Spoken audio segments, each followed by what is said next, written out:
Believe it or not, Kenyans on X platform, that is Twitter, are currently running a campaign against President William Ruto in regards to abductions and cases of forced disappearance happening in our country. And they are reporting President William Ruto to ICC, and they are doing this by sending photos, videos, and CCTV footages to ICC, that is in the International Criminal Court, saying that it is there whereby they feel they can get justice. So this campaign is being led by one activist, Francis Gaido, and he has shared a post on his X platform encouraging Kenyans to do so massively. So here is Francis Gaido's post.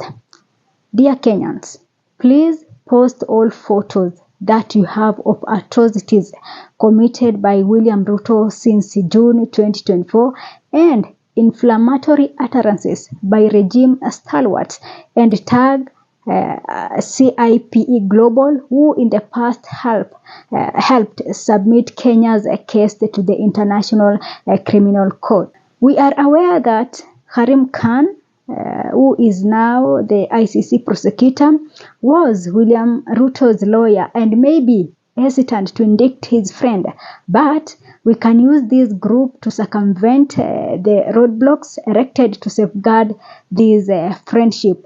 Please upload and tag CIPE, which is the Center for International Private Enterprise, with the hashtags Ruto must go and abductions KE.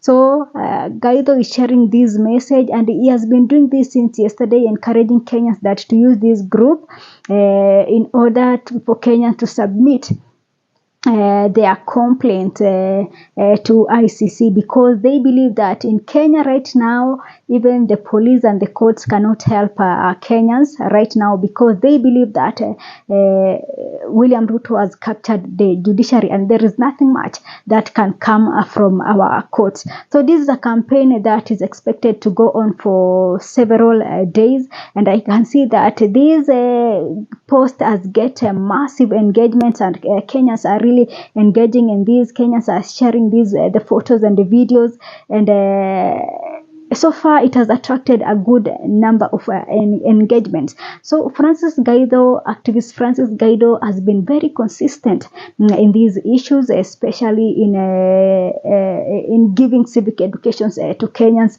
and trying to educate them how they can handle President William Ruto. You see, Ruto is not a man to go with him like just like that.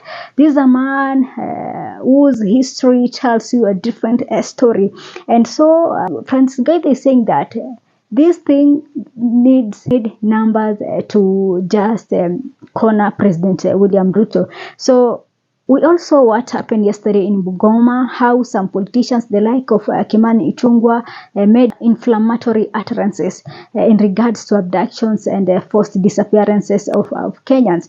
And from that, you can tell that nothing is going to happen. And it appears that this regime has made a final decision in regards to abductions and forced disappearances of young Kenyans. So from that, you can conclude that Kenyans might have to think further. They might have to rethink on how they are going to handle this, because if you ask me, it doesn't look like this regime is ready to cooperate to end abductions in Kenya. So far, we are talking about our young people, are very active citizens, the likes of Kibet Bull, who are very active on Twitter, creating silhouettes and cartoons. And we have Akina Bernard, Akina Billy Mwangi. All these guys were so active on social media, and they were just crying for good governance. They were just campaigning for good governance. But right now, as we speak, we don't know where they are. They were abducted. And up to today, we don't know where we are. The Gen Z have promised to go back to the streets on Monday, that is on 6th.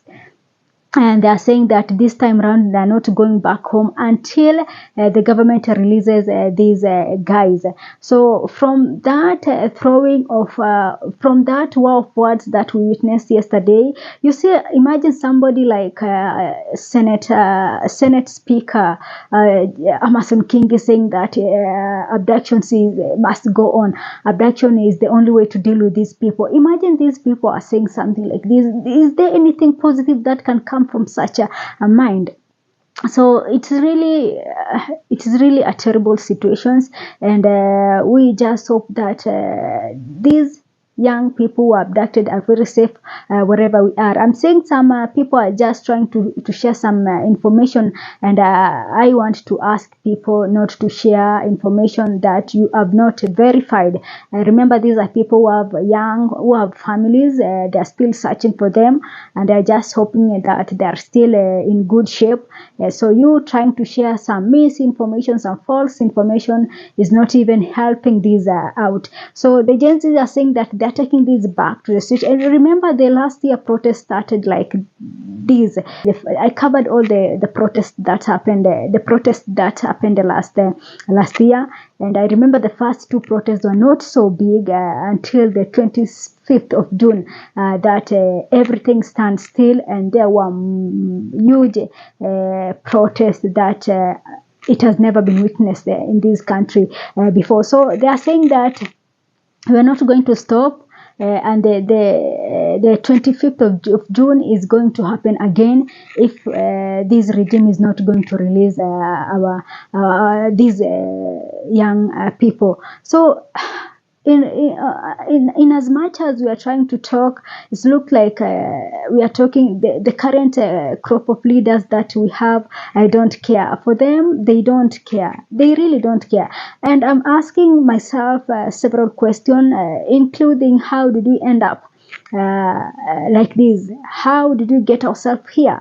How did we end up electing these people? Like, we really need to also, as Kenyans, we really need to even to really think in matters elections and electing leaders. We know for so long politicians have been using money to manipulate voters, but I believe that this is ending in 2027, and I want to believe that Kenyans, you've learned your lessons, and from what is happening in this country, there is much that Kenyans have learned from it, and come 2027 they are going to make a very informed decision.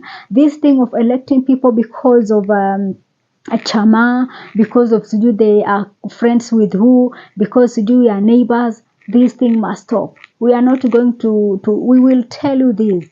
We will keep telling this. If in 2027 you are going to vote somebody because he is from your tribe, then you better not go.